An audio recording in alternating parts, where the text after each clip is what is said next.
बिस्मिल्लाहिर्रहमानिर्रहीम।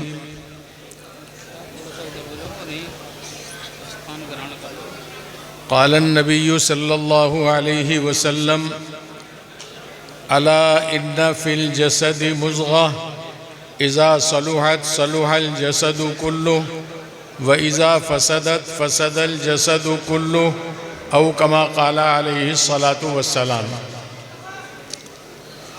हज़रात गिरामी, आपका ये इजलास महफ़िल हुस्ने क़िराअत के नाम से हो रहा है। अल्लाह के कलाम की निस्बत आपके इस प्रोग्राम के साथ जुड़ी हुई है और हुस्ने क़िराअत हमने 2 साल पहले ये अज़ीज़म मौलाना मोहम्मद खालिद सल्लमहु, जो आपकी इस मस्जिद के इमाम व ख़तीब हैं, इनकी दावत पर इम्तिहान की गरज से हाज़िरी हुई और यहाँ हमने बच्चों का इम्तिहान लिया तो इतना जी खुश हुआ बच्चों का कलाम पाक सुनकर, जो उस वक्त दरसगाह यहाँ चल रही थी। तो मैंने इनको मुबारकबाद दी, उन उस्ताद को भी मुबारकबाद दी। बड़े अच्छे अंदाज पर बच्चों ने कुरान करीम सुनाया, उनको याद भी था और पढ़ने का अंदाज और लहजा वो भी बहुत अच्छा था। तो माशाअल्लाह जी खुश हुआ। शागिर्द हैं हमारे पास, ये सब पढ़ के आए हैं, इनका बचपन का ज़माना वहीं मसूरी में तालीम व ताल्लुम में गुज़रा है। तो बहुत दिल खुश हुआ। अल्लाह ने आज इनको इस काबिल भी बना दिया है कि आज पूरे मुल्क में लोग इनको अपने जलसों में मदऊ करते हैं और इनके बयानात से बहुत दिलचस्पी के साथ महजूज़ होते हैं और नफ़ा उठाते हैं। अल्लाह इनके उम्र में सेहत और आफ़ियत के साथ बरकत अता फ़रमाए और अल्लाह इनके हौसलों को दीन की खिदमत के लिए और दीन के काम के लिए अल्लाह मज़ीद बुलंद फरमाए। इस वक्त ये आपकी महफ़िल हुस्ने क़िराअत के नाम से ये मजलिस है। कुरान पाक को तो आप सब हज़रात जानते हैं कि कुरान करीम के साथ जिसकी निस्बत जुड़ जाती है, अल्लाह का ये कलाम अल्लाह की बहुत बड़ी नेमत है और सबसे बड़ी नेमत है। जिसको ये नेमत हासिल हो जाए तो अल्लाह के यहाँ जिस तरह से कुरान अल्लाह का सबसे अफजल और सबसे महबूब कलाम है, जिसके साथ इसकी निस्बत जुड़ जाती है, वो भी अल्लाह के यहाँ उसी तरह से महबूब और उसी तरह से अफजल अल्लाह के यहाँ उसका मकाम हो जाता है। तो आपकी ये मजलिस भी इस वक्त माशाअल्लाह बड़ी नूरानी मजलिस है। कुरान करीम की निस्बत पर ये मुनाकिद की गई है। मेरे शेख हज़रत मौलाना सैयद बिलाल अहमद साहब दामत बरकातुहुम, वो इस वक्त इस पीराना साली में और बीमारी में, जबकि आप काफ़ी वक्त अब से 2-3 महीना पहले हस्पताल में रह कर के आए और दिल की हरकत के लिए आपके अंदर जिस्म में मशीन भी फिट है। इस सब बीमारी के बावजूद आपने न अपनी बीमारी की परवाह की, न अपनी उम्र की परवाह की, सिर्फ उम्मत के गम में और इस बिना पर कि उम्मत को कोई फ़ायदा हो जाए, कोई दीन की बात पहुंच जाए, उम्मत अल्लाह की तरफ मुतवज्जा हो जाए, अल्लाह की रज़ा वाले अमाल करने लगे, नाराज़गी वाले अमाल से उम्मत की हिफाजत हो जाए, तो ये सारी तकलीफ़ और मशक्क़त उठाकर हज़रत वाला इस वक्त आपकी इस मजलिस में तशरीफ़ लाए हैं और स्टेज पर रौनक अफरोज़ हो चुके हैं। ये अकाबिर हमारे बुज़ुर्गान दीन, ये हमारे लिए अल्लाह की बहुत बड़ी नेमत है।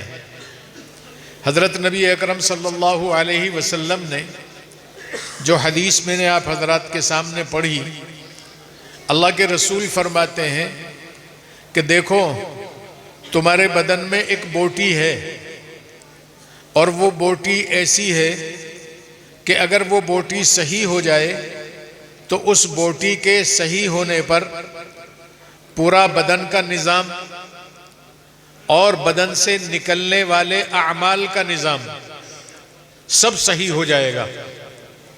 और अगर वो बोटी बिगड़ जाए तो उस बोटी के बिगड़ने की बिना पर पूरे बदन का निज़ाम और बदन से निकलने वाले अमाल का निज़ाम सब दरम बरम हो जाएगा। हुज़ूर पाक अलैहिस्सलातु वस्सलाम ने इरशाद फरमाया, अला वहियल क़ल्ब, याद रखो तुम्हारे दिल, तुम्हारे बदन में जो वो बोटी है उसका नाम दिल है। दिल अल्लाह ने जो तुम्हारे बदन के अंदर रखा है, ये एक ऐसी बोटी है, इसके सही होने पर बदन का निज़ाम भी, अमाल का निज़ाम भी सही, और इसके बिगड़ जाने पर बदन का निज़ाम भी और अमाल का निज़ाम भी सब बिगड़ जाता है। इस दिल की इस्लाह की ज़रूरत है। हज़रत आदम अलैहिस्सलातु वस्सलाम का जिस वक्त मुजस्समा अल्लाह ने तैयार किया और आपका खमीर बनाकर आपका मुजस्समा बना दिया गया और तमाम आज़ा अपनी जगह पर फिट कर दिए गए,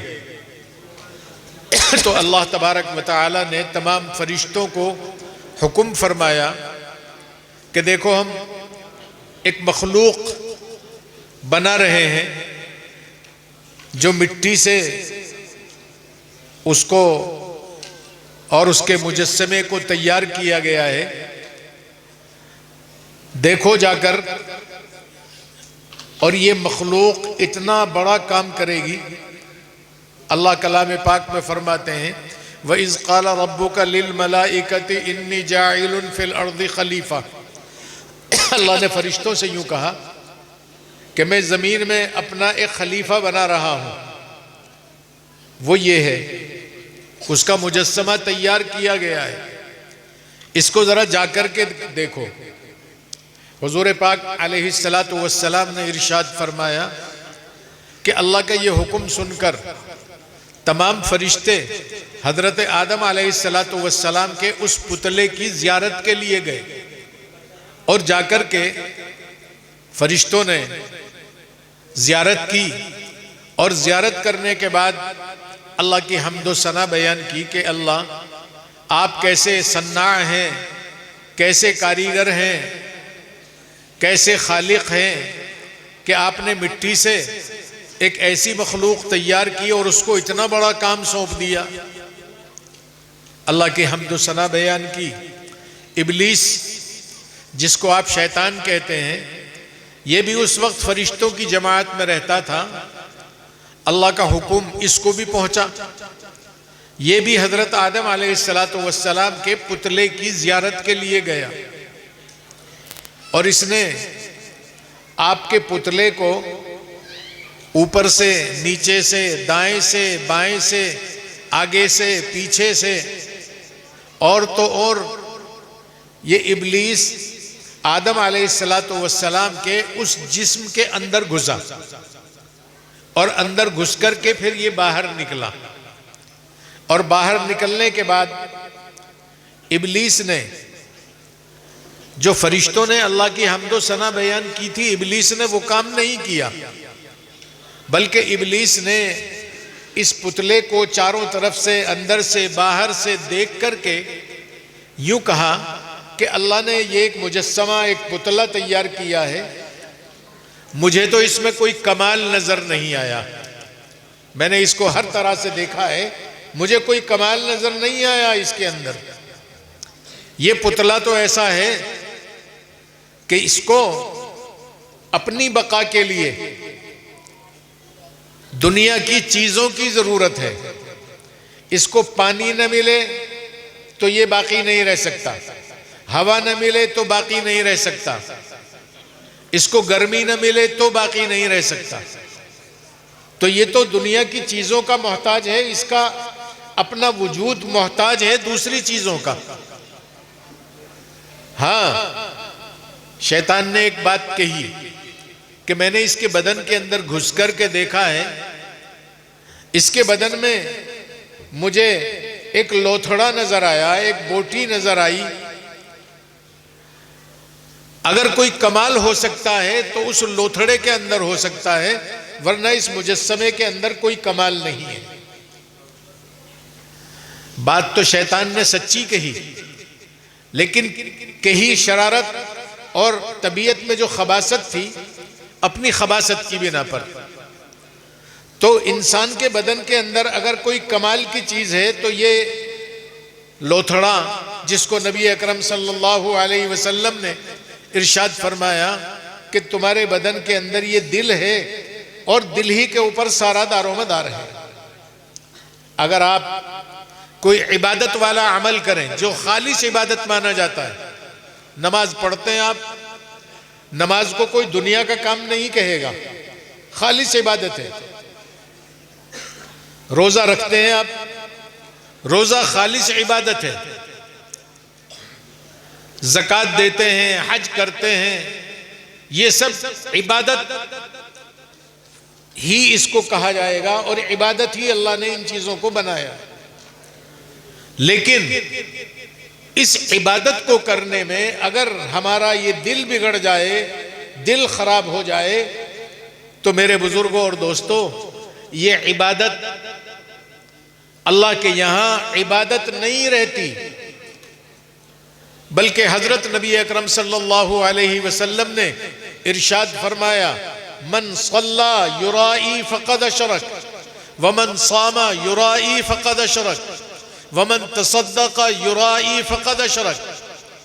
अगर कोई शख्स लोगों को दिखाने के लिए नमाज पढ़ता है, लोगों को दिखाने के लिए रोजा रखता है, लोगों को दिखाने के लिए हज करता है, लोगों को दिखाने के लिए सदका ज़कात देता है, हुजूर पाक अलैहिस्सलातु वस्सलाम ने इरशाद फरमाया कि ये इबादत वाली चीजें इबादत से हटकर ये शिर्क बन गई।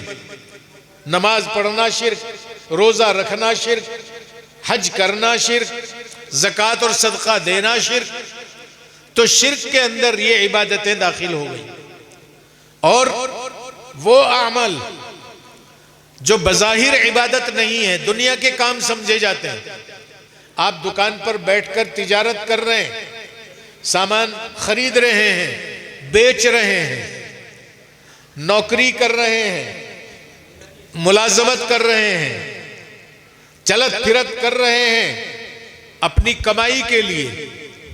ये सब आमाल बज़ाहिर दुनिया वाले आमाल हैं, लेकिन इन आमाल में अगर आदमी अपनी दिल के फ़ेल को सही कर ले, दिल को सही कर ले, तो दुकान पर बैठना भी इबादत, ग्राहक को सौदा तोल कर देना भी इबादत, जॉब और मुलाजमत करने के लिए घर से निकलकर नौकरी के लिए जाना, कमाई के लिए जाना, इसका एक एक कदम अगर नीयत सही है कि अल्लाह ने मुझ पर फर्ज किया है कि मैं हलाल कमाई करूं और अपने बच्चों की परवरिश करूं, तो सब इबादत में अल्लाह तबारक व तआला लिख देते हैं।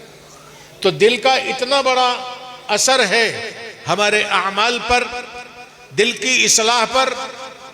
इबादत के अलावा जो अमाल होते हैं अल्लाह उनको भी इबादत में शुमार फरमाते हैं, और दिल के बिगाड़ पर इबादत वाले अमाल वो भी बिगड़ जाते हैं, और अल्लाह उन अमाल को शिर्क के अंदर दाखिल कर देते हैं। कुरान करीम में अल्लाह फरमाते हैं, फवैलुल लिल मुसल्लीन अल्लज़ीना हुम अन सलातिहिम साहून अल्लज़ीना हुम युराऊन, अल्लाह फरमाते हैं वो नमाज पढ़ने वालों सुन लो जो अपनी नमाज से गाफिल रहते हैं। नियत बंधी हुई है, दिल नमाज में नहीं है, दिल कारोबार में है, दिल दुनिया के ख्यालात में है, दिल लगा हुआ है वहां और जिस्म खड़ा हुआ है अल्लाह के घर में, अल्लाह की बारगाह में। तो अल्लाह फरमाते हैं ऐसे नमाज पढ़ने वालों के लिए हलाकत है, बर्बादी है। ये नमाज इस तरह की इसको हलाक और बर्बाद करके छोड़ेगी। तो इसलिए मेरे बुजुर्गों और दोस्तों, अगर कोई कमाल की चीज इंसान के बदन के अंदर है तो वो दिल है। हम सब ये तय करें कि इंशाअल्लाह हम अपने दिल की इस्लाह की फिक्र करेंगे। और दिल की इस्लाह कहां से होगी?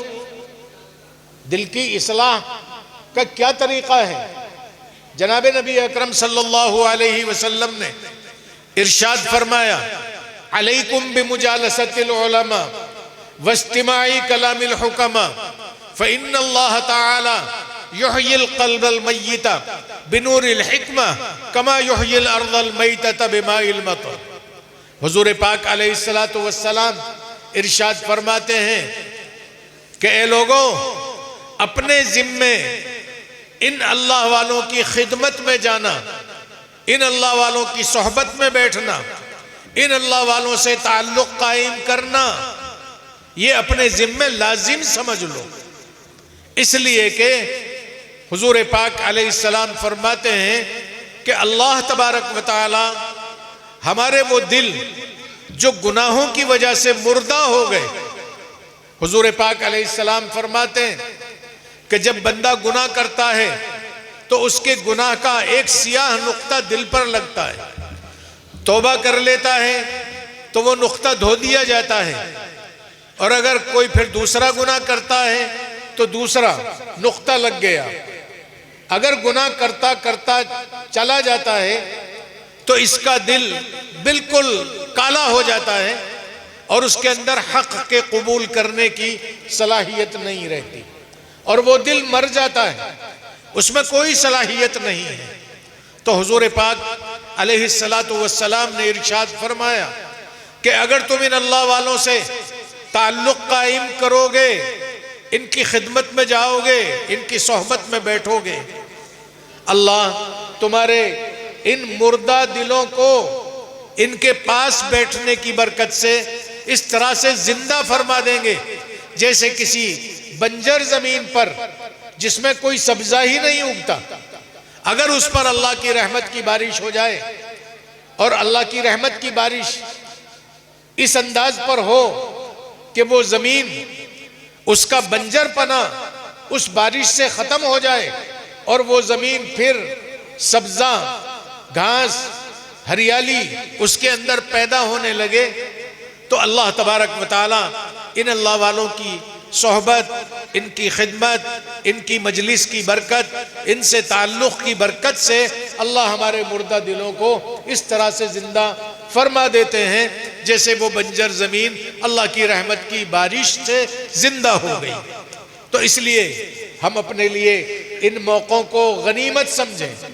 आज ये अकाबिर हमारे सामने मौजूद हैं, और ये इन हजरात का एहसान है कि इतने दूर दराज का सफर करके इस रात में, बीमारी में, तकलीफ की हालत में, चलने फिरने में भी तकलीफ है, बगैर सहारे के नहीं चल सकते, लेकिन अपने मकाम से अल्लाह की मोहब्बत में उठकर कि उम्मत को फायदा हो जाए, आपकी खिदमत में तशरीफ लाए, रौनक अफरोज हुए, आप हजरात इनकी जियारत फरमा रहे हैं, तो मैं आप हजरात से यही दरख्वास्त करूंगा, आज मौजूद हैं ये हजरात, ये चिरागे सहरी हैं, मालूम नहीं कब चिराग बुझ जाए।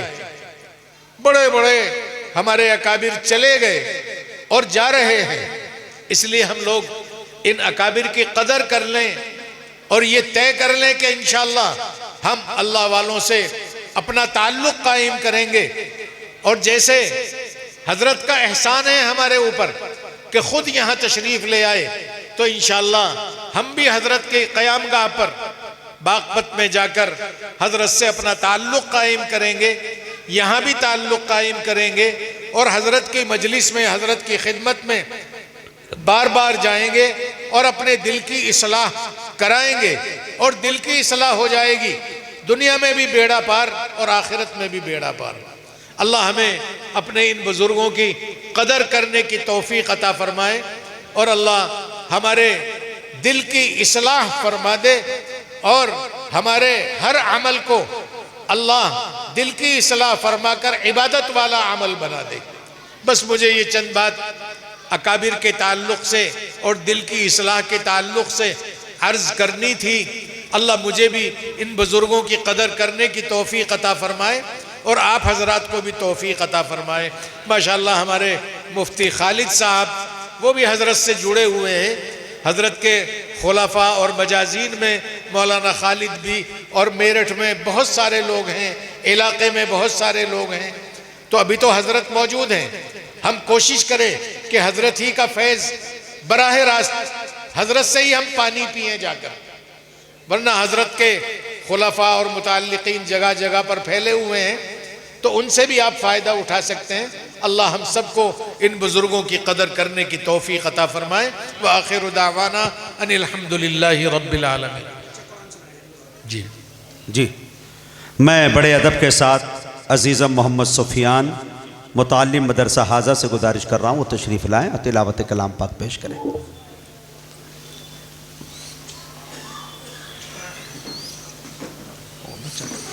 आ जाओ।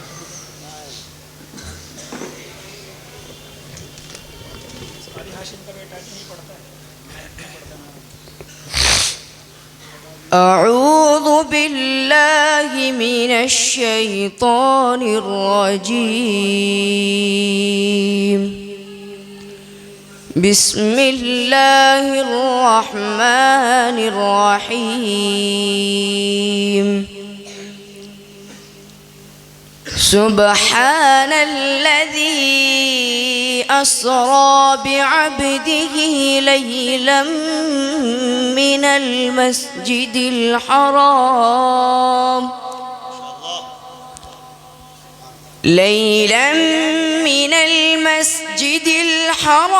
इलल मस्जिदिल अक़सा अल्लज़ी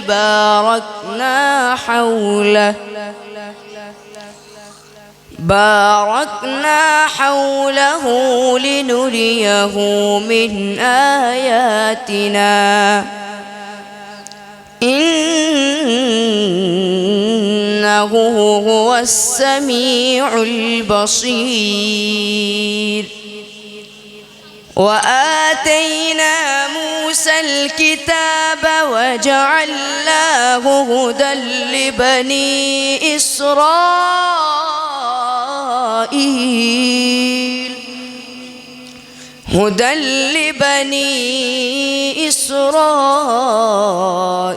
अल्ला तत्तखिदू मिन दूनी वकीला। सदक़ल्लाहुल अज़ीम।